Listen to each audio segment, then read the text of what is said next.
Premier Gospel. Premier Gospel. It's been 30 years since the release of So Good. In fact, 31 years, current 31 years, and it sold over 1 million copies. This young lady that I'm about to speak to started, I believe, around about 14 years old. She'll probably tell me. My One Temptation was in the charts for about 11 weeks, signed to Island Records, has worked with the likes of Prince and Rod Templeton. And I'm so pleased to be speaking to the one and only Mica Paris. Thank you for joining me this afternoon. Hi, darling. Thank you baby. so much. And I just want to say welcome back. I mean, it's been literally, I'd say, 11 years since your last album. Absolutely, yeah. Born Again. That was the last Born one. Again. As it 2009. 2009, that's right. So Yeah, why has it yeah. taken so long for you to come Well, back? nobody wanted to sign me. I always find that hilarious when people ask me that question because nobody wanted to sign me, you know? No. And I'm always writing and producing. But in between, to be honest, I was very busy. I mean, I had, you know, I was doing What Not to Wear at one point. I've had 2 Radio 2 series, one lasting 5 years, another one lasting 3 years. Misha Meets was the last one. The first one was called Soul Solutions. Yeah. That was great. And I had everyone, Mary J, just everybody, Erica, everyone's on that. Everyone's on there. Lou Rawls, you name it. And so that was great. So I was busy doing that, busy doing TV. And then I went on tour with musicals, you know, then I started doing theater a lot. I did Chicago. I starred in Fame. And I was on tour with Fame for 2 years. And then we ended up in the West End last October after the tour. And then I left Fame. We finished in the West End. And then I got the phone call to make a BBC4 documentary.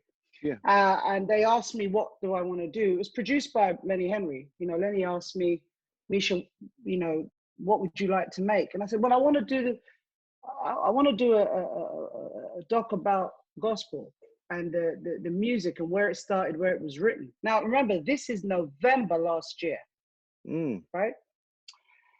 I flew to Memphis, Atlanta, LA, and went to the slave museums and all of the places where slavery was happening, and to get the history of the songs. Thomas A. Dorsey, all those guys. And when I tell you it was the most soul-stirring event of my life, I can't even go into it. You know, I know all about my history, Black history. I know all about it. Read about it, know everything. My parents were very informative in that way. I knew everything about the civil rights, knew all about it. My dad's like an encyclopedia, very intelligent man. So I was well versed on it. But when you're there in the actual place where it happened, in the room where the slaves were kept, and you're in that room and it hasn't been changed since 1700 and whatever, it is so powerful. And then I sang all the songs on the documentary, a cappella, most of them. Something happened. I suddenly realized that when I sing gospel music, I sound different. Something different happens with my voice. Now, everyone was like, yeah, but Mish, you've always had that kind of voice. Yeah, okay. But in my mind, when I grew up in the gospel church of my grandparents, where they were ministers, I'd been going to church from 1 all the way through to 16. You know, I was churched out by 16. I was like, I don't want no more Jesus. I'm done. So I was on the run. I was like, I was out of there, you know. And then I just wanted to be a soul singer, because I begged my grandparents to sign my record deal for me because I was too young to sign it by myself. Remember, Dad was coming over and visiting me with Mum at weekends before that, playing me Miles Davis, Marvin Gaye, Isley Brothers, Curtis Mayfield. And I was just like, I don't want to be a soul singer now. I'm done with Jesus. And so my grandparents reluctantly, like, I really begged them, you know what I'm saying? And I was like their little favorite because I was a star of the church. You know, I just came out of Spirit of Watts. I was singing all over the country. Basically, everyone knew that this little girl, Misha, she's got this wicked voice, but she's a skinny long thing, but she's got a great voice. And so I was kind of famous in the New Testament body of churches. And even with London Community Gospel Choir and Basil, I used to sing with Basil, the lead for him and stuff. So I was kind of a known face in the gospel scene. You know, I was quite big. I won lots of awards. So it was a very big thing for me to leave the church. Everyone was like totally devastated. But my grandparents, I told them I wanted to make soul music, and you can imagine what happened then. My grandparents were like, Lord Jesus, oh God, Michelle, you know, because my real name is Michelle. Like, Michelle, yeah. Michelle, oh God, oh, the drugs, you're going to have the drugs, and you're going to, and then after the drugs, you're going to become a harlot. And I was like, what? What's a harlot? So I went and looked up the word harlot. I was like, oh my gosh. I was horrified. So I said to my grandmother, I said, no, I promise you, I will never be a drug addict. I promise you, I will never be a harlot. Just sign the contract. I promise you. Well, Michelle, you sure? Yes. And anyway, so they signed it, bless them, because I was their little favorite. You know what I mean? I could twist them around my finger. Not many people could, by the way, because he's a pastor. You know, my granddad, he was hardcore. But he had a thing for me, you know, he loved me and I love him, you know, he was just adorable. But I think maybe because I bought his dinners and lunches on Sundays and stuff, and I used to bring his lunch to work on my chopper, you know. So there was a very special. You remember the chopper? I had a chopper, with the thing in the middle, black and gold with the gear stick. Yeah. And I used to take his lunch to work for him, you know, when he worked for British Rail. So I was like his little favorite, you know. So I could wrap him around my finger. And he goes, oh, promise me you're not going to. I was like, I promise you, granddad and grandma. They called him mama and dada. And so they signed the papers. And a couple of weeks after that, I was on Top of the Pops. My record literally just went bang. It killed it. And then I remember going home a couple of weeks after I just missed her food, grandma, you know, and I went home to have some Sunday dinner. When I knocked the door and they opened the door, my grandparents were stood there with Mica Paris t-shirts on. Oh, look at that. It was such a moment. Look at that. And I was just like, oh, you know, and so, you know, I went off and did soul music for how many years? You guys know, I've made 8 albums. But that documentary did something. And then Warner's saw the documentary, called up and offered me a record deal. And I then got Eastenders after that. And so when I come off the set of Eastenders, I was straight in the studio making this album. I've never made an album so fast. I made this album in 3 weeks. Really? Yeah. You know, and basically the songs were chosen in 2 days. These are songs, not just from the documentary, the ones I added, like Something Inside So Strong. I Want to Know What Love Is. Still Haven't Found What I'm Looking For. These songs I chose because for me, they remind me of church songs. They have that inspirational message of hope. And I felt like they got me out of stuff in the past. So I'm going to put them in there because everyone's in it right now. They need that right now. They need that virtual hug with the music. And I said to my producer, Brian, who's Grammy Award winning producer, he did Born Again as well. But he's huge. I mean, he does like, you know, everybody. Cher, Enrique Iglesias, he's amazing. And I said to him, you know, he said, oh, Misha, I don't really do the gospel thing. I said, it don't matter. God uses anyone to do stuff. It's all good. And I just said, how we got to do it? We got to do it stripped. We got to strip it. I want to take it back to how gospel was when I was a kid. You know, when I grew up listening to the Hawkins family, I was obsessed. When my friends were out playing, I was in the house, 8 years old, playing Be Grateful, God Will Open Doors, Change. And I could tell you everyone who was on the record. I could tell you the bass guy, the guitar guy, the drummer. I even knew who had the triangle. I was obsessed. By the time I was like 9, I could do every single ad-lib like Lynette, Tremaine. I was nailing it at 9. But that was because I was literally studying them. Yeah.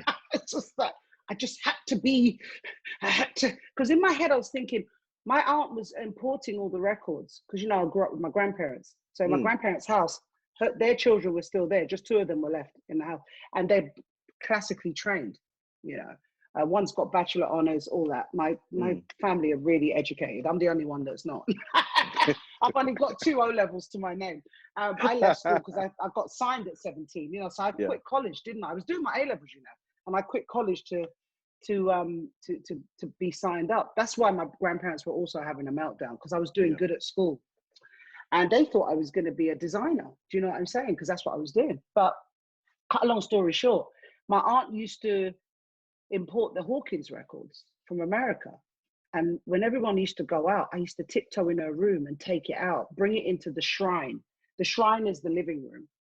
I mean, everything on the sofa is plastic. You know, you got to make sure that you don't touch anything. You know, the typical Jamaican. You know how it is. And that's where the record player was. So when I walked into this room, I made sure I didn't touch anything. And when I picked up that needle, honey, when I say with care, the hand was shaking. That's how nervous I was, because I was so scared, because if I ever scratched that record and my Aunt Colleen knew, I would be toast. It was gold dust every time those records came over, you know, but they were my teachers. So if you can imagine that, while my mates are out playing on the street, my chopper's parked up, and I'm in the shrine listening over and over and over, God will open doors for you. There's a war going on. I'm listening. It's just, my grandmother knew I could sing when I was 7, and I became obsessed with it. So who were your peers? Because you were in a group. Who were your peers at the time? I know people like Brian Powell and Levine Hudson were around. Levine Hudson and Pat Knight. Yes, Patricia Knight. Pat Knight she was great voice, and lovely girl too. And I'm sorry about that. Don't know what that is. Did you see that? No, I didn't. I almost touched my face. Sorry. No, because you know sometimes messages come through. No, my peers were Levine. It was Levine and Patricia Knight, and who else was there? Wade Brothers. The Wade Brothers. The Wade Brothers, Lovely guys. And you know, it was London Community Gospel Choir, and it was Lawrence Johnson and Simon Wallace, Kojic choirs. It was all those guys, because I went to New T, right? So New Testament was strict. You know, I went to church like pretty much 7 days a week. We had choir practice, Bible study. We were always prayer meeting in the house. It was constant. I'm leading up to Sunday, and then Sunday was the day, you know. And what happened was, I started to get called to sing in other places other than Broccoli Church, which is my granddad's church. He's a pastor of, you see. Lee would start calling me the mothership. Lee was the mothership. Yeah. And they started calling me to sing there, because everyone just wanted me to sing at their places, right? But then I started singing with the London Community Choir, Gospel Choir. Then I started doing stuff with their concerts, Basil's concerts, Basil Mead, and Simon Wallace and Lawrence, and that's when trouble started, sort of thing. That's when my New Testament church, well, we don't like this version of gospel. It's too worldly. No, it's not. No, and it was that, and I was just like, it's all God's, isn't it? Yeah, I was like, it's all God's. No, and it was that, and it was. So I started feeling a bit torn at this point. And even when I joined Spirit of Watts, I think I must have joined Spirit of Watts when I was 15. What Viv Broughton will tell you the ages. He's amazing. He's like an encyclopedia, because he came and he discovered me singing at church when I was probably 13. That's when I went with Viv, and Viv then put me with the Spirit of Watts. We all got together, and he started managing us. You know, they were in lead already, those guys in Spirit of Watts. I was Broccoli, which was the little church compared to the big lead church. So what I mean, I joined them, then I became the lead singer of the Spirit of Watts, and we got a real name for ourselves. But what happened was, there was a lot of stress in that group as well, because remember, I was the baby in the group. I was so much younger than everyone else, but everyone was obsessed with me. That caused a little friction in the band. You saw what I'm saying? Because it's like, this little girl, she's always doing all the singing. What's that about? It was that. And I kept saying, well, why don't you do it then? Do you know? And I was like, you know what I was like? I was shocking like that. I just blunt, you know. Well, if you don't like it, then, well, you know. But I had that going on. Then I had the church saying that me doing the music like with Basil and all those guys was and Spirit of Watts was not right. I felt really pressured, Yeah. as a Yeah. teenager. I just felt like, why is it so different? We're talking about God, aren't we? Like, what's the issue? I didn't get it, just didn't understand it. And so this was my departure. I was on my way out then. I was starting to go, I need to get out of here. It's too restrictive. I can't do it. And then I really pressured Viv. It's like, I pressured Viv to get me a recording contract. And you're too young. No, I'm not. So basically, Paul and I put the demos together. Viv put the package together, took the pictures, got it all sorted. And then we went to Ireland and all the record labels. But I fell in love with Island Records because the minute I walked into Chiswick, that building, that house, Yeah. Bono walked past, Grace Jones was in the hallway, Stevie Winwood, and Wow. Bob Marley was on the wall. And I got like a smell was the Jamaican food in the background. It was just the place to be. And I turned around to Viv and I was like, no, forget everybody else. We've got to be here. I need to be here. This is it. And yeah, that's where it all kicked off.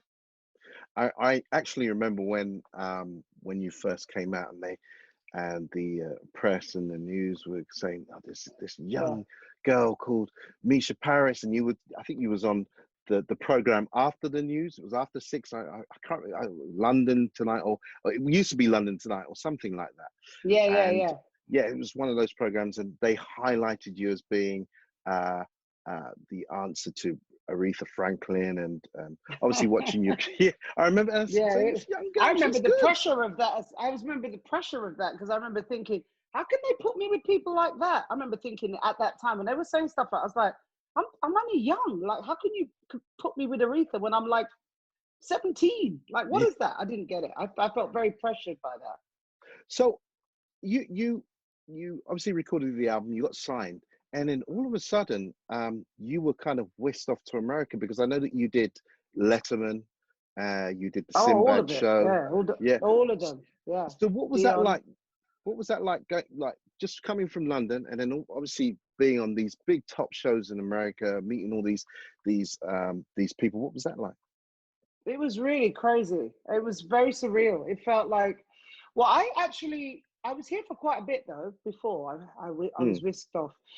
So we Temptation, Breathe Life Into Me, Where Is the Love, Like Dreamers Do. We had 4 big hits like back to back. So I was here doing everything. But what happened is I started to meet people here. Like just before the record came out, I went to the Prince concert and I got that special ticket for Camden. It was a private gig. And I still to this day, I've hung out with that man how many times over the years. And I never asked him how he knew who I was. I just don't know how he knew that, because I hadn't come out yet when I was at that gig. I hadn't even put the record out. And we were there squashed into the Camden Palace, and everybody was there. Mickey Rourke, every A-lister was in the place. Did I care about anybody in there? No. All I cared about was him. I was 18, and I took my best mate from school with me, and we're stood there, and we're right at the front, and I can't believe I'm waiting for him to come on. He took ages to come on. And then when he came on, I nearly lost my mind. I couldn't take my eyes off him. Because you see, prior to that, while I was at church, giving it Jesus, I used to buy his records and put them under my bed. When I was like 13, I used to go to Red Records in Brixton, and I used to buy, I just get my pocket money. I'd go to Red Records in Brixton. I used to buy the 12 inches and stuff, because I couldn't afford the albums. And Controversy, like that was like, oh, what a tune, man. And I went crazy for it. But I had to put it under the bed because, he had suspenders on. If my grandparents ever saw that, that was the end of it. So what is this? Yes, I was hiding all the stuff. So so fast forward to 18. I've had his music all that time. All my mates think I'm nuts because my music taste is weird. Nobody got Prince back then. They all thought he was a freak. Yeah. But I saw it. I saw this guy as something that I just knew he was. I can't even explain it. I just knew he was the one. And, I loved him. I just loved him. And didn't even see the suspenders. It didn't even care. It just, the music got me, So when I saw him walk on the stage, and he started going with the guitar and everything, and then halfway through he went, "Don't you sing?" And I turned around thinking, who's he talking to? Who's that? Don't you sing? Yeah. Then he took the mic and he goes, "Sing." And then he started playing Just My Imagination. Now, I know that song. You know that song. We all know that song. Yeah.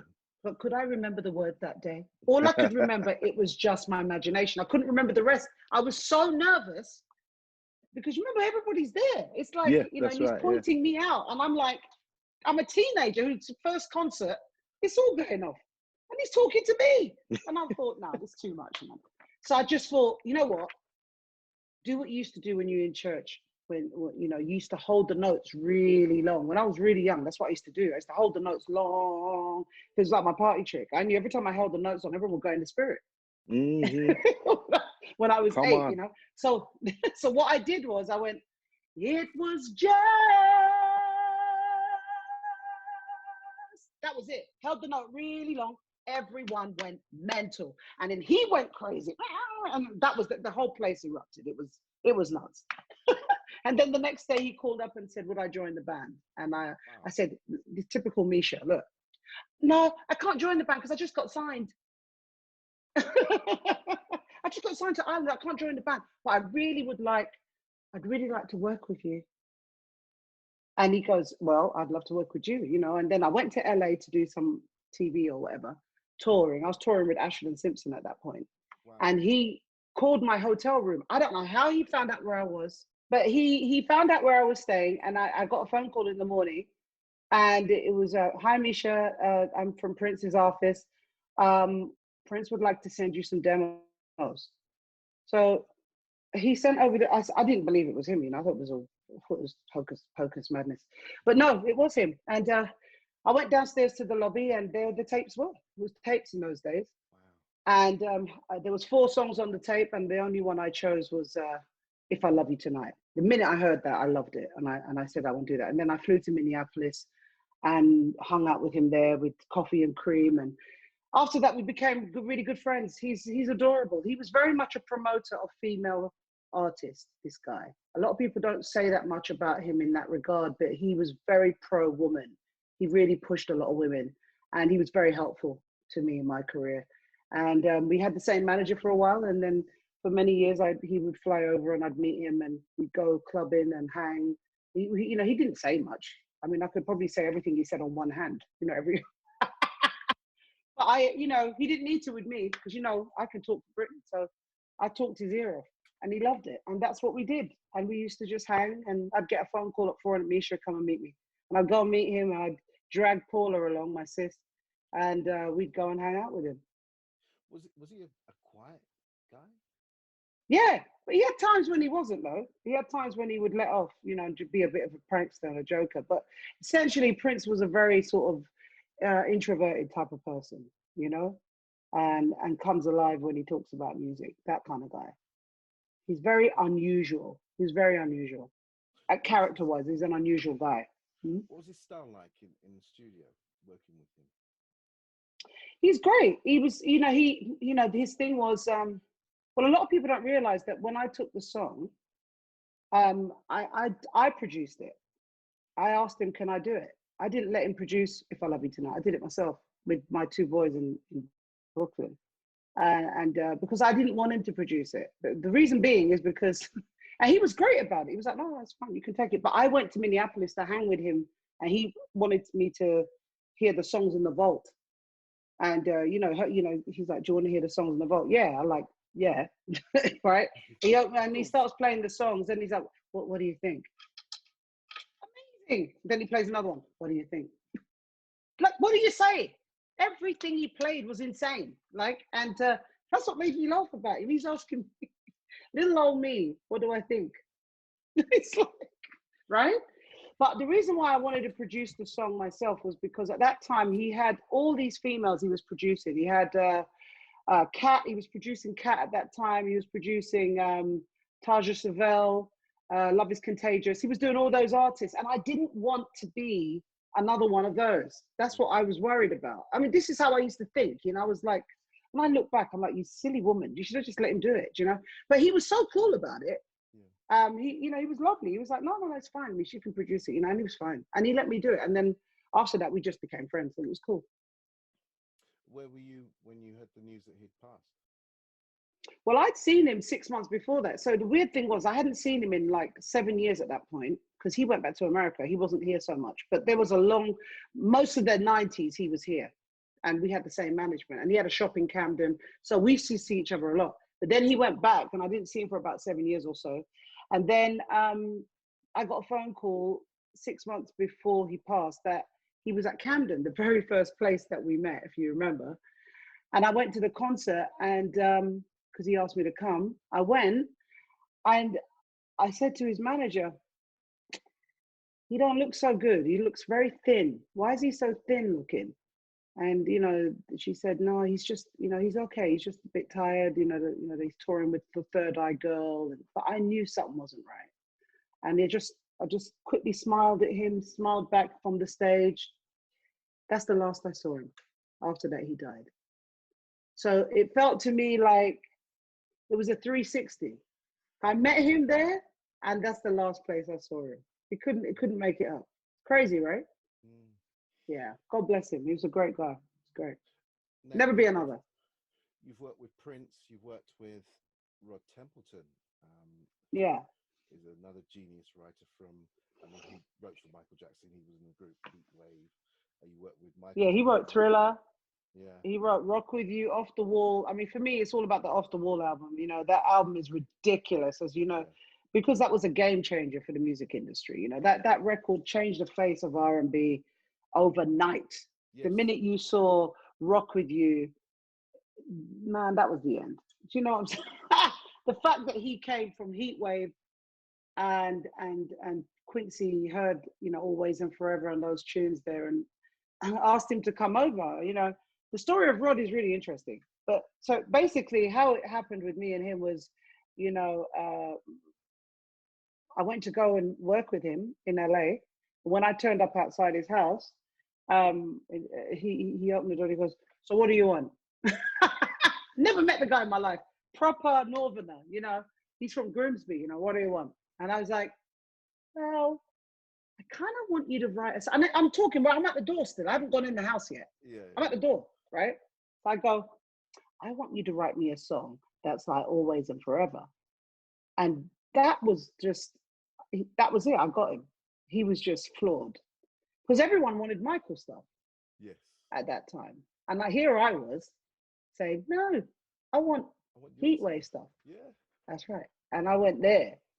And so that was the beginning of our love affair. We became really good friends. And then he wrote You Put a Move on My Heart 4 days later. And so you know, that's how, that was the first song Rod wrote for me, was You Put a Move on My Heart. And then he wrote another 4 songs on that album, Whisper a Prayer. Yeah. And Nardo Michael Warden did the rest. I wrote a couple of them. I Want to Hold On to You, I wrote that, and some of the other tunes I co-wrote and stuff. And Rod and I became really good friends. And that was a 30-year friendship. And then I made a record with Rod just before he died 2 years ago. But I don't know if that's ever going to see the light of day, but we made a whole album. Yeah. Well, I mean, you've had some real class. I mean, Should Have Known Better. That song was so big underground, and we waited years for it to come out. Why was that? They wouldn't let me.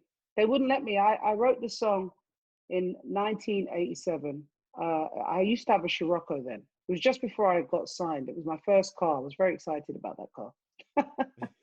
and I remember driving around London in the car, and the bass line came to me. I just remember the bass line. You know, I write bass lines first. That's how I write the song first. You know, even with I Want to Hold On to You and all the other songs, You Carefree, all those songs. I go with the bass first, and then I put the lyric on top. So I hum the part to the bass player. I hum it to him and tell him what to play, put it down, record it, then I add everything else after, you know. I don't know if I work like that because I'm left-handed or what, but that's how I write. So I wrote the demo, did the demo with Paul, my bass guy, Paul Powell, who's just ridiculous as a player, comes from the church, as you know. Yeah, he's insane. Yeah. And so I wrote the song with Paul and, you know, put the song down and everything else. And it's very tough for a female to write the song by themselves and not be a player. Because what happens is the musicians sometimes want to take your song But then I'm like, well, no, you can't, because I'm writing it, telling you what to play. So therefore it's mine. It's not yours. Not that if you write some stuff to it, hey, you can get a piece. But you know, that was tough for me because I was a kid and they just didn't get it. They just like, what's this girl coming and telling us how to play the bass? What are you doing? Paul was great. Paul was very receptive. He everything I said, he did. He didn't have an issue with it. He knew I knew what I wanted and he just did it. So we put the demo down and I played it when we got to the deal now, and I had my deal and everything. And I played it to the record company and they said it was too urban. And it's not right. Remember, I'm having hits with my One Temptation, Where's the Love? And here I come in with this urban tune now. And they're like, no, it's too urban. And so I was so really annoyed about that. So I ended up putting all those songs that I wrote on B-sides. So you'll find that that first album, all the singles, the B-sides are really good. They've got some really good stuff on there, but they just didn't think it was commercial. So I used to just stick everything on the B. And because Prince always said to me, you know, just put some stuff on the back, just make some B-sides. That's what he used to do too. He'd put some of the stuff that wasn't as radio friendly on the B. And so that's what we did. We always used to put them on it. When the record company said no, I'd stick it on the B-side. But what happened was everyone was buying that song for the B-side. This is what happened. We should have known better. People just went nuts. But anyway, cut long story short, let me go back to when I wrote the song and I tried to get it on. They weren't buying the song. They didn't want it. And then I heard There's Nothing Like This on the radio one day. I was driving down the road and in my Scirocco again, and I heard There's Nothing Like This by Omar, and I was, oh, who's that? That sounds great. So I called up Ireland and I said, there's this song I heard on the radio, There's Nothing Like This. I don't know what the guy's name is, but it's really good. Can you find him? And they did. They found him, and it was Omar. So I called up Omar. They got me his number. I called him up and I said, I've got this amazing tune. I don't know what it is about this song. I wrote it like a year and a half ago, but I think, man, if you just did a remix for me, I think it could really be a killer, right? So I went down to the Green Room in Island Records. They had a place called the Green Room. And we went in there and Omar did a remix for me. Oh my God, it was fantastic. And he took the bass that I'd written, made it into a Moog sound instead. And oh, wow, that was, and then he started doing all these funky things to it. And I was like, oh yeah, hello, oh, lovely. And so that was where the remix came. And so that song has been battered to get to where it is. And then it took me 10 years to put it on Black Angel. That's how long it took me to get it on a proper. So because I produced Black Angel, I wrote and produced that album. I've only written and produced 2 albums in my life, which is Contribution and Black Angel. And so they wouldn't let me put it on Contribution.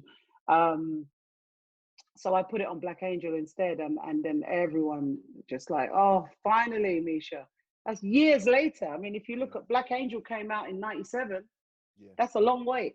So from 87, from 87 to 97, that's how long it took me to get the go ahead. So Contribution, that's one of my that was tough too. And tough as well. How did you get Rakim on track? Well, okay, so I went through, so after the explosion of So Good, the first album, I, being the artist nutter that I am, I didn't want to make the same album twice. That's just how I am. I'd never do the same thing twice. And but record companies don't work like that. But I didn't know that at the time. I thought, well, you see, I've sold millions of records. Come on, I'm doing good. What's the problem? I just want to make a different kind of record now, because to keep it fresh, And right then it was like hip hop was meeting soul at that time, and there was all these fusions going on. And I want to be a part of this. This is great, So that no. You want to make the same album again. And I'm like, no, but I want to do. So anyway, they weren't listening. So I had an American manager, which was great. And he basically sorted it out that I could fly to New York, because I was living in New York back and forth, from London to New York. I was living, this is the days when you took Concorde. You remember those days when you could just jump on a Concorde? You'd be in New York in like 3.5, 4 hours tops. Well, not even 4 hours, 3.5 hours, boom, you were there.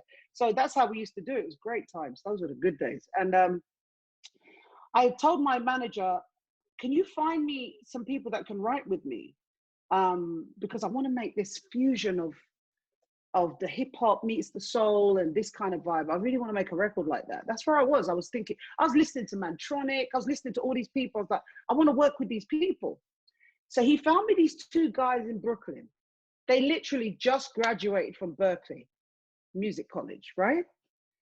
And they came to meet me. And the minute I met with the two guys, I just knew they were great. I thought they were fabulous. And we got in the studio in Brooklyn. We started playing around and writing together and stuff. And it started to sound dope. And then we went to Unique in Times Square to start making the record, because I just knew these guys were right. The songs we were writing were really good.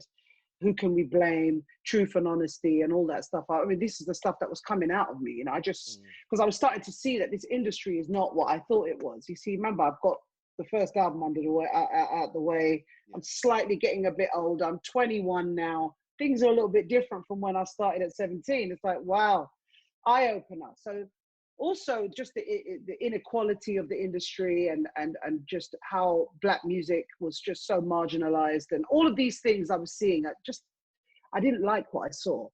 So Contribution was a breakout record in terms of me just being a little bit upset with the fact that I started to see that this industry isn't what I thought it was, right?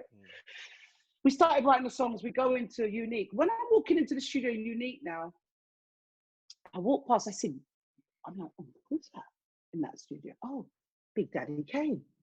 Sat there in the studio mixing, and I'm not even going to tell you what was on the screen in there, because it was it was just not right, okay?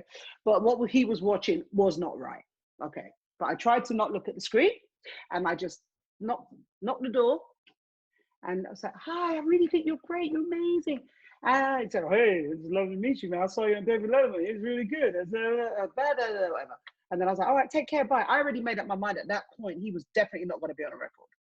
Only because love Big Daddy Kane, love him, but what he was watching, no. Right. Remember, I still got the church thing in there now, a little bit. It's still in there. Even though I'm away from it, it's still in there. You know what I'm saying?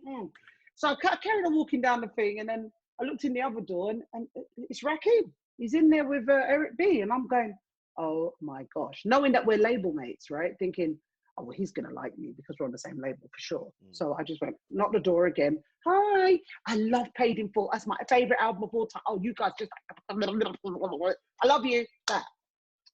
Yeah, it was great. I said, would you mind writing a verse on my song? I've got this song I've just written called Contribution, and it's such a powerful song. And he's like, yeah, sure. And literally, there was this little piece of paper that he found, which was disheveled. And he literally wrote on this little piece of paper in 2 seconds, boom, and just put it down. Rakim, lovely, lovely guy, very humble, really sweet. And then after that, one day we were walking down the street going in to mix the record, and we saw this choir on the corner of Union Square, of Times Square, and I asked the choir on the street, I said, would you like to come in and sing on my record? And they said, oh, hell yeah. And I was like, yeah, good, great, come. So I brought them all in. Come to find out, years later, it's going to freak you out. I'm at Brit Awards, right? And this had to be a good 10, 12 years later. And I'm there, and then Lauryn Hill, who's killing it that year, that's the year she just tore it up. She walks over to me at the Brits and goes, you don't remember me, do you? And I was like, no, but I love your record. It's fantastic. And she said, Misha, I'm on your album Contribution. I was in the choir. Wow. What? I had no idea. Honey, when I went home, I said, well, thanks, babe. Thank you. Thank you so much. You're amazing. Go home, check the notes at the back. Lauryn Hill, her name is there. She's in the choir. I had everyone on that record. And Mantronic was another one. And that's how I met Angie. Angie Stone was writing with Vertical Hold back then with Mantronic, and she was in the session with us, and she and I became best friends to this day. We're still really good mates. I had some incredible people on that record, but still the record label didn't want to support the record. They just didn't. They didn't like the fact that I went the other way. Well, I mean, it's definitely one of my favorite albums. In fact, I was playing it this morning. So oh my gosh! On the way here, yeah. So I'm singing and dancing. Yeah. People looking. No, but I remember that it was the street that loved it, and I remember even Nena. I remember Nena Cherry like reaching out to me and saying, "Misha, well done for making that record, because she knew what that meant. That meant that I went against the grain, you know, but I wasn't looking at it like that. I'm an artist. I just wanted to express myself, and expressing yourself as an artist, you want to grow, and you can't grow if you just make the same thing all the time, you know. For me, that's like a death. Now, coming back to the new album, um, Yeah, gospel. Gospel, are there any artists in this country that you're looking at that you've probably seen, gospel artists that you think, oh, yeah, I kind of like the sound of them? Yeah, there's some really good ones. There's the Volney. Volney is good. And Volney and Yee. I think I'm not very good at the names. Volney's great. There's some really good. There's some very good ones. I'm trying to remember the name. Shiri. There's a girl. She's got a beautiful voice. She's got a new record out right now, but I'm not going to remember her name. Sorry, but she's really good. There's a girl that's really good, and I think she's African. She's an African singer, and she's really new. She's a new artist, and I don't know her name, but I might have to look it up in a minute after I finish with you, just so that you. Yeah. Shireen? Is that it? Yeah, it's her. Yeah, and she's got a lovely record, but I'm not going to remember the name of the record, but it's very good. It's a new record. I have to look it up. Yeah. But anyway, she's so good. She's so good. I've literally earmarked her for my radio show on Christmas Day. I've got her on there, Volney and Basil, and I've got PJ Morton. I've got an interview with him as well. He's amazing. He's done exactly what I've done, which is bizarre. We've never met each other. So we were talking about the fact that, you know, we were running from the church all our lives, and here we are. You're back. And he's got an album called The Gospel According to PJ, and I did a series called The Gospel According to Misha, and I've just made a record called Gospel. So we were talking about how we were just like back in the day saying, "There's no way I'm going to make a gospel record. Well, I'm going to go back to," and here we are. So, you know, it's just. You know, it's interesting. I just, as I said, the documentary brought me home. And also I wanted to pay homage to my grandparents, you know, because without that moral compass that they gave me, there's no way I could have lasted all these years, 30 odd years in the business. I couldn't have done it. I couldn't, because, you know, I just remember my grandmother always saying to me, you know, just remember, you must always find your bed at nighttime. As long as you're in your bed at night, you're doing good, she used to say. And preferably alone, all right? But she was right, you know, because everyone was partying for days on it. I was always the first to leave. I was always going on. I always used to hear her in my head going, remember, you always have to go in your bed every night. You know, she was like...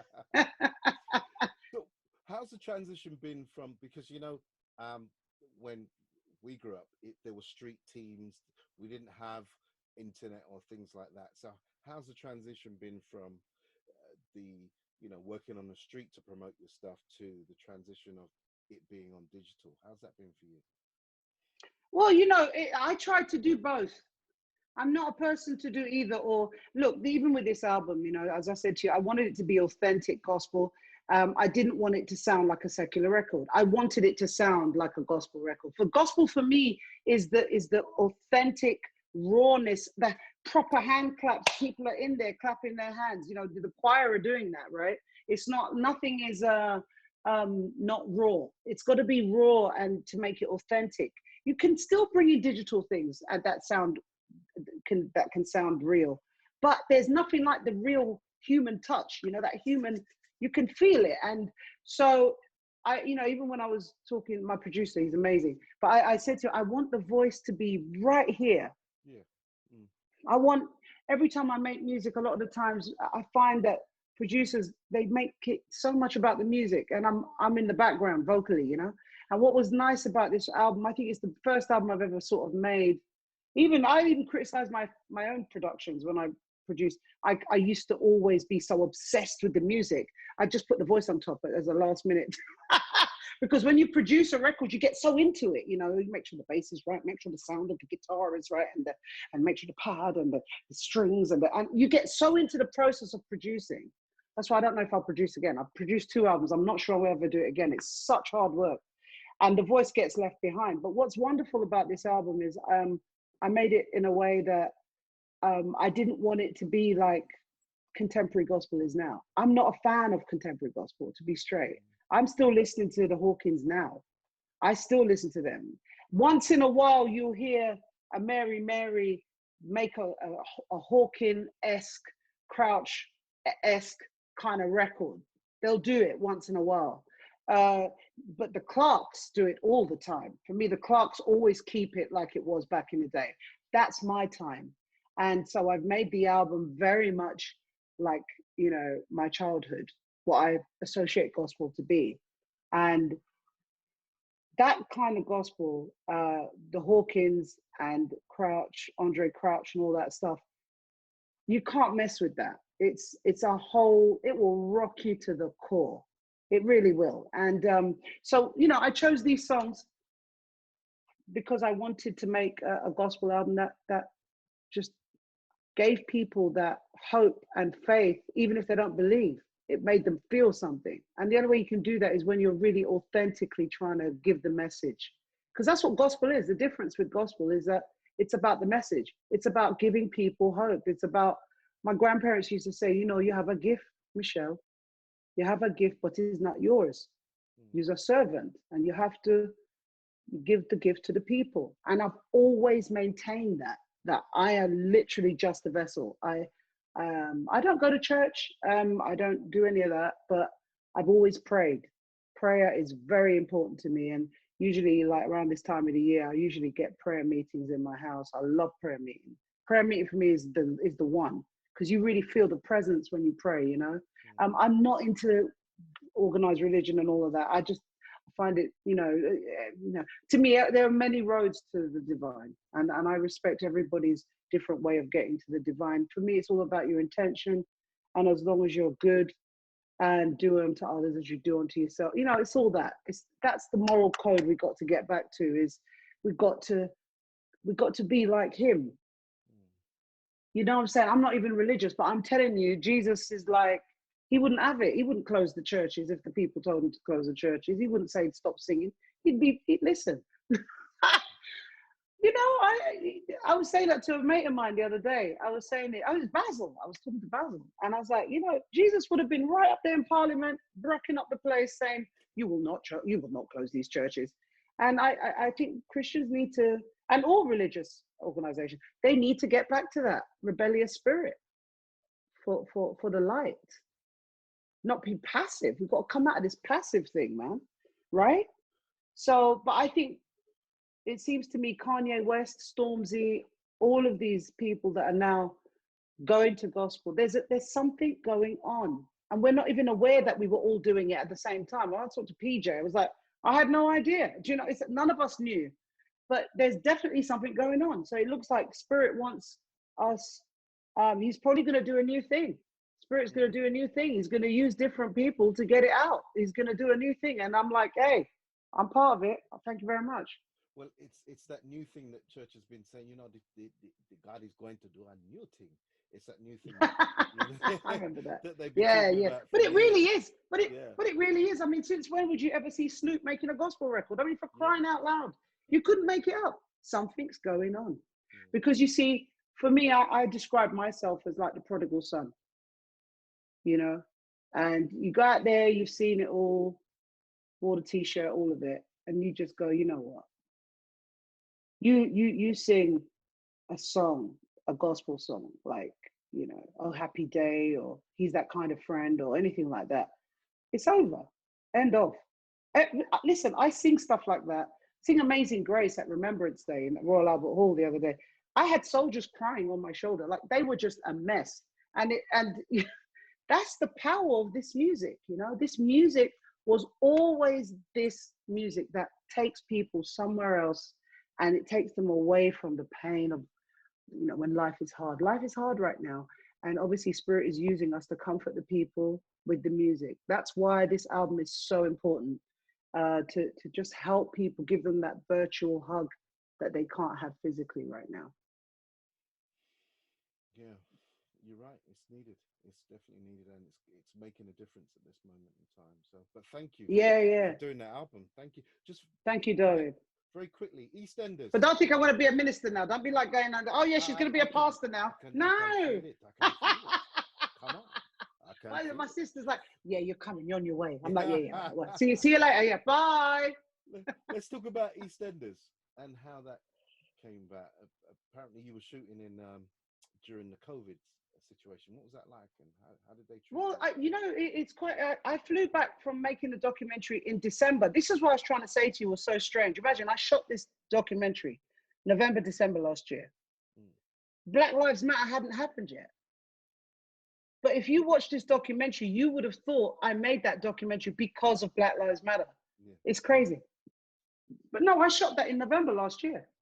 And after I flew back, then I was asked to go to a couple of auditions. And my agent said, he said, Misha, EastEnders would like you to go in to do a casting. I was like, EastEnders? Really? No, I'll never get that. He said, no, just go. And I thought, all right, cool. So I went in, did it. Then I got a read call. And I thought, oh. So they kind of like my abs. They're not going to go for it. I thought probably just doing it because they like my music or something. You know me. You know how I think. And then it was the day before lockdown. I got the phone call. You got it. What? I was in so much shock because look, I literally went there not thinking I would ever get that thing. I'm a fan of EastEnders from back in the day. We all used to watch it. You know what I'm saying? It's like it's part of it's national heritage. It's proper. Yeah. And so, the problem with the lockdown so I found out the day before lockdown, so I had to wait all the way till July to shoot. And so we went in there and we started shooting in July and I finished at the end of August. And it was amazing. I walked in there, we see Albert Square for the first time. It's just like, wow, this thing is so real. I've been seeing it on TV forever. And here I am standing next to the Queen Vic. Very, very shocking. And when I saw Steve, Phil to you, Phil. Yeah, Steve's great. Yeah, Steve's great, McFadden, and he's just a sweetheart, and he's a big time cook, and I'm a big time cook, and so we were talking food, music. He loves his music. It's a proper ska man. He loves his ska music, and I love ska music. So we got on like a house on fire. And the minute we got on set, it was like two Range Rovers facing each other. We were just. It was like guns drawn at dawn. It was them ones, and it was like. And sometimes while we were filming it, every now and then we'd crackle, we'd just crack and laugh, because it was so like, he's just a really nice guy, really good people. And so is Diane. Diane's great. Does he really talk like mate? Is he really talk like Nah, not so much. A little bit softer. He's a little bit softer than that. He's still proper London, and it's in there, but not as strong as the accent in the show. Okay. But good people, really nice guy. Yeah. You're returning? You're going to return? Well, it's open, I just keep saying if the phone rings, I'll let you know. Do you know what I'm saying? It's like, come on, guys, sort it out. I had a great time. on it.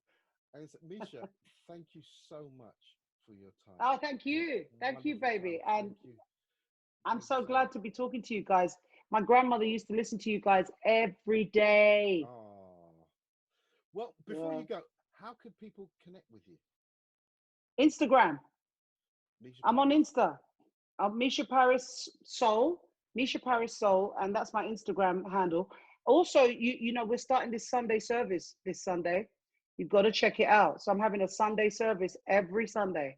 So get onto my Instagram page and have Sunday service with me. Most definitely. Mica Paris, thank you so much for your time. We really appreciate it. Thank you. Thank you, babe. Premier Gospel.